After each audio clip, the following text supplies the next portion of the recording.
এই গল্পটি সম্পূর্ণরূপে কল্পনাপ্রসূত। এর সাথে কোনো বাস্তব ব্যক্তি, ঘটনা বা স্থানের মিলিয়ে দেওয়া ঠিক নয়। কোনো চরিত্র বা ঘটনার সাথে বাস্তব জীবনের কোনো মিল থাকলে তা সম্পূর্ণরূপে কাকতালীয়। এই গল্পের উদ্দেশ্য শুধুমাত্র বিনোদন। নমস্কার বন্ধুরা, আমি রূপম আর আপনারা শুনছেন রূপম স্টোরি লাইন্স। আজ আমাদের বিশেষ নিবেদন অন্ধকার বনের শেষ ডাক। বন্ধুরা, গল্প শুরু করার আগে একটি বিশেষ অনুরোধ, আপনারা যদি আমার চ্যানেলে নতুন হয়ে থাকেন তাহলে অবশ্যই চ্যানেলটা সাবস্ক্রাইব করে রাখবেন, যাতে পরের এরকম আরও নতুন নতুন গল্প শুনতে পারেন। গল্পটা শুরু হচ্ছে, শুনতে থাকুন। অধ্যায় ১। হারিয়ে যাওয়া পথ। পশ্চিমবঙ্গের এক প্রত্যন্ত গ্রাম, নাম বেতশাল। গ্রামটা চারদিক থেকে ঘেরা বিশাল শালবনে। দিনের বেলায় জায়গাটা যতটা সুন্দর, রাতের বেলায় ঠিক ততটাই ভয়ঙ্কর। সূর্য ডোবার পর গ্রামের মানুষ কেউ ওই জঙ্গলের দিকে তাকাতেও সাহস পায় না।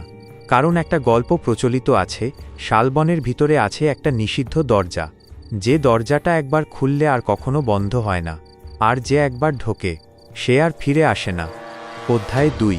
রমেশদের আগমন। একদিন কলকাতা থেকে ৫ জন বন্ধু বেড়াতে এল বেতশাল গ্রামে। রমেশ, স্নেহা, অমিত, কৌশিক, শ্যামল, ওরা সবাই কলেজের বন্ধু। গ্রামে এসে উঠল শ্যামলের মামার বাড়িতে। সন্ধ্যাবেলায় উঠোনে বসে গল্প করছিল সবাই। হঠাৎ গ্রামের বৃদ্ধ হরিনাথ কাকা এসে বললেন, শালবনের দিকে কেউ যেও না। অমিত হেসে বলল, কেন কাকা, ভূত আছে নাকি? হরিনাথ কাকার চোখ হঠাৎ ভয়ঙ্কর হয়ে উঠল। ভূত থাকলে ভালো ছিল। সবাই অবাক হয়ে তাকাল। ওখানে দরজা আছে। রমেশ জিজ্ঞেস করল, কিসের দরজা? হরিনাথ ধীরে বললেন, ওটা মানুষদের জন্য নয়। অধ্যায় ৩। প্রথম অদ্ভুত ঘটনা। সেই রাতেই ঘটনা শুরু হলো। রাত তখন প্রায় ২টা। স্নেহার ঘুম ভেঙে গেল হঠাৎ, কারণ জানালার বাইরে কেউ দাঁড়িয়েছিল, একটা কালো ছায়া। সে ধীরে ধীরে জানালায় টোকা দিল, টক টক টক। স্নেহা ভয়ে কাঁপতে কাঁপতে বলল, কে? কোনো উত্তর নেই। ছায়াটা শুধু হাত তুলে ইশারা করল, বাইরে আসতে। অধ্যায় ৪। অদ্ভুত পায়ের শব্দ। স্নেহা সাহস করে দরজা খুলল, কিন্তু বাইরে কেউ নেই। হঠাৎ শুনতে পেল পায়ের শব্দ, জঙ্গলের দিক থেকে। ধীরে ধীরে, টুপ টুপ টুপ। মনে হচ্ছিল কেউ হাঁটছে, কিন্তু মানুষের মতো নয়, কারণ পায়ের শব্দটা ছিল উল্টো দিকে, যেন কেউ পিছন দিকে হাঁটছে। অধ্যায় ৫। নিষিদ্ধ পথের শুরু। পরদিন সকালে স্নেহা সব বলল রমেশদের। কৌশিক হাসতে লাগল, তুই স্বপ্ন দেখেছিস? কিন্তু শ্যামল চুপ। সে ধীরে বলল, গতরাতে আমিও শুনেছি। সবাই থমকে গেল। অমিত বলল, চল আজ রাতেই দেখি ব্যাপারটা। রমেশ বলল, হ্যাঁ, আজ রাতেই শালবনে যাব। ঠিক তখনই পিছন থেকে হরিনাথ কাকার কাঁপা গলা, যেও না। অধ্যায় ৬। শালবনের ভিতরে। রাত ১২টা। ৫ জন ঢুকল শালবনের ভিতরে। চারদিকে অদ্ভুত নীরবতা। হাওয়া নেই, পাতা নড়ছে না। হঠাৎ অমিত বলল, দেখ, সামনে দাঁড়িয়ে আছে একটা দরজা। একটা পুরনো কাঠের দরজা, কিন্তু তার চারপাশে কোনো দেওয়াল নেই, শুধু দরজা একাই দাঁড়িয়ে আছে। অধ্যায় ৭। দরজার ওপাশে। দরজার গায়ে লেখা, খুললে ফিরতে পারবে না। কৌশিক হেসে বলল, ভয়ের সিনেমার সেট। সে দরজাটা ঠেলে খুলে দিল। দরজার ওপাশে অন্ধকার, একদম কালো, কিছুই দেখা যায় না। হঠাৎ ভেতর থেকে একটা কণ্ঠস্বর, এসো। স্নেহা চিৎকার করে উঠল, দরজা বন্ধ কর। কিন্তু তখন দেরি হয়ে গেছে, কারণ দরজার ভিতর থেকে বেরিয়ে এল একটা হাত, মানুষের মতো নয়, লম্বা, পাতলা, কালো, আর সেটা ধরে ফেলল কৌশিককে। অধ্যায় ৮। প্রথম অন্তর্ধান। এক মুহূর্তে কৌশিক অদৃশ্য। সবাই চিৎকার করে উঠল, রমেশ দরজাটা। অধ্যায় ৯। ফিরে আসা। কিন্তু কে? পরদিন সকাল। সবাই এখনও ভয়ে আতঙ্কিত। কৌশিক নেই। রাতের ঘটনার পর কেউ ঠিকমতো ঘুমায়নি।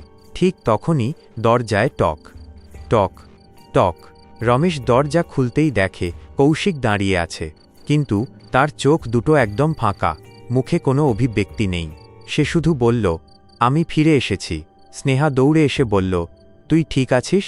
কৌশিক ধীরে মাথা নাড়ল, হ্যাঁ, কিন্তু তার কণ্ঠস্বরটা ছিল অদ্ভুত, যেন একসাথে ২ জন কথা বলছে। অধ্যায় ১০। বদলে যাওয়া আচরণ। সারাদিন কৌশিক একদম চুপ, কাউকে কিছু বলছে না, শুধু জানালার বাইরে তাকিয়ে আছে, জঙ্গলের দিকে। হঠাৎ সে বলল, ওরা ডাকছে। অমিত জিজ্ঞেস করল, কারা? কৌশিক উত্তর দিল, ওপারের মানুষগুলো।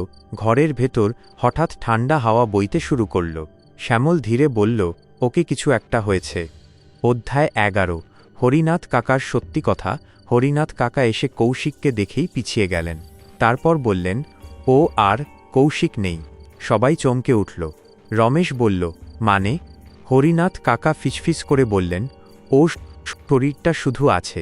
স্নেহা কাঁপতে কাঁপতে বলল, তাহলে ওটা কে? হরিনাথ বললেন, ওপারের কেউ। অধ্যায় 12, দ্বিতীয় অন্তর্ধান। সেই রাতেই অমিত নিখোঁজ। তার বিছানায় শুধু পড়েছিল মাটির দাগ, যেন কেউ টেনে নিয়ে গেছে। জানালাটা খোলা, আর বাইরে মাটিতে উল্টো পায়ের ছাপ। অধ্যায় 13, শেষ ডাক। রাত 2টা। হঠাৎ একটা আওয়াজ শোনা গেল। জঙ্গলের দিক থেকে। রমেশ চমকে উঠল। আবার রমেশ। স্নেহা বলল, শুনতে পাচ্ছ? রমেশ ধীরে বলল, হ্যাঁ, কিন্তু ভয়ঙ্কর ব্যাপারটা হলো ওটা ছিল অমিতের গলা, যে অমিত নিখোঁজ হয়েছে। অধ্যায় 14, সত্যিপ্রকাশ। হরিনাথ কাকা বললেন, অনেক বছর আগে এই বনের মধ্যে একটা অন্য জগতের দরজা খুলেছিল। যারা সেই দরজা খোলে তাদের শরীর ব্যবহার করে ওপারের আত্মারা এই পৃথিবীতে আসে, আর যারা ঢুকে যায় তারা আর ফিরে আসে না। অধ্যায় 15, শেষ সিদ্ধান্ত। রমেশ বুঝতে পারল, কৌশিক আর অমিতকে বাঁচাতে হলে দরজাটা আবার খুঁজে বের করতে হবে, নইলে পরের ডাক আসবে স্নেহার জন্য, তারপর শ্যামলের জন্য, শেষে তার নিজের জন্য। আর ঠিক তখনই জঙ্গলের ভেতর থেকে আবার সেই ডাক ভেসে এসো। এইবার 4 জনের নাম একসাথে। বন্ধুরা, শেষ হলো আজকের গল্পটা আপনাদের কেমন লাগলো অবশ্যই কমেন্টে জানাবেন। যদি ভালো লাগে অবশ্যই ভিডিওটা লাইক করবেন, আর আমাদের চ্যানেলে নতুন না থাকলে অবশ্যই চ্যানেলটা সাবস্ক্রাইব করে রাখবেন এরকম আরও নতুন নতুন গল্প শোনার জন্য। আজকের মতো এখানেই রাখছি। পরের দিন দেখা যাচ্ছে একটা ধামাকাদার নতুন গল্পের সাথে। ততক্ষণের জন্য সবাই সুস্থ থাকবেন, ভালো থাকবেন, আর অবশ্যই রূপমের স্টোরি লাইন শুনতে থাকুন। ধন্যবাদ।